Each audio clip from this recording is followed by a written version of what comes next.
morning, everybody. I know you can't see me.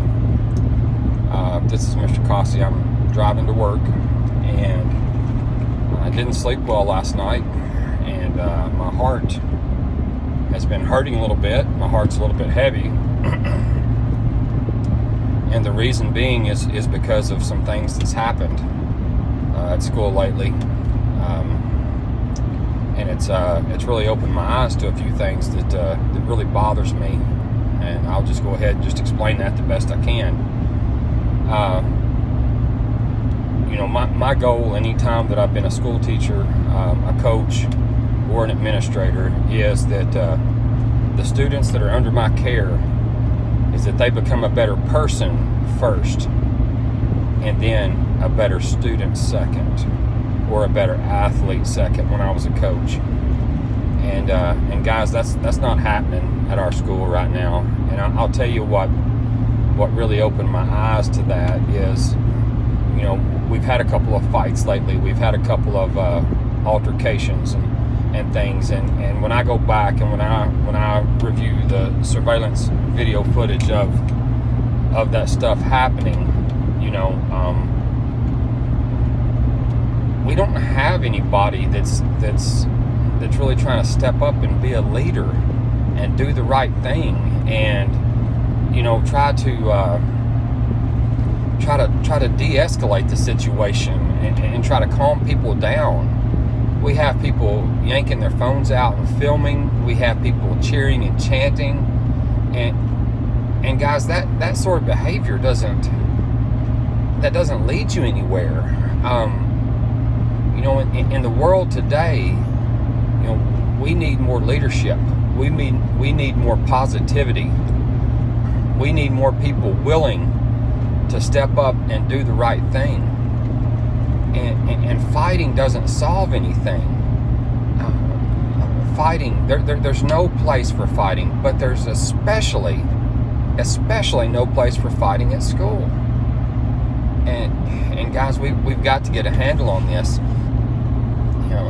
And while we're talking about it, I'm going to say a few more things. The majority of these fights,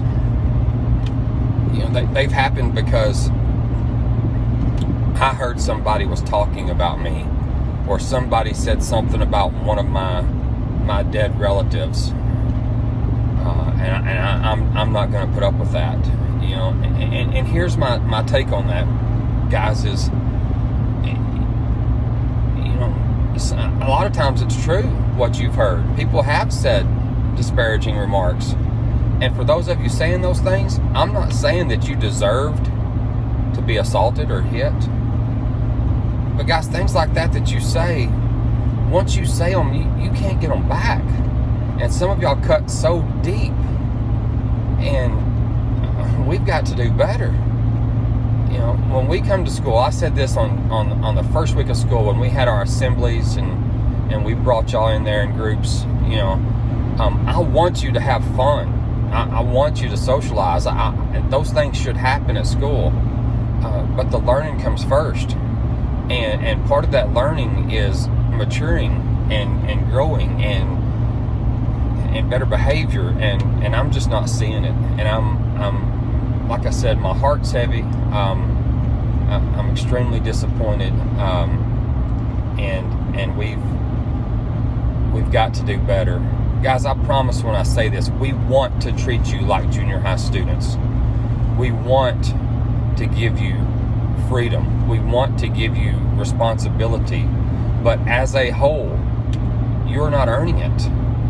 You are acting as bad or worse than the students that are 1, 2, 3 years younger than you across town at the middle school, and we just can't have it.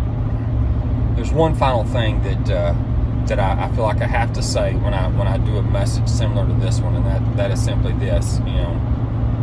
For those of you that you haven't been in any fights, for those of you that you haven't made any disparaging remarks to any of your classmates or friends, for those of you that have tried to de-escalate, some of your classmates, I applaud you, and I know there are a few of you out there. but for all of you that are yanking your phone out and trying to film it and put it on social media, and for all of you that are cheering and chanting and chasing the fire, guys, we've got to do better. That is not good behavior. I'm very disappointed, and I know your teachers are, and I know many of you, most of you, your parents care and don't want you doing that either. So this is just my challenge to you to do better.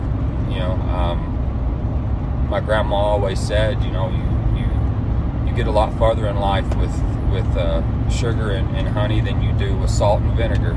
So let's all try to do better.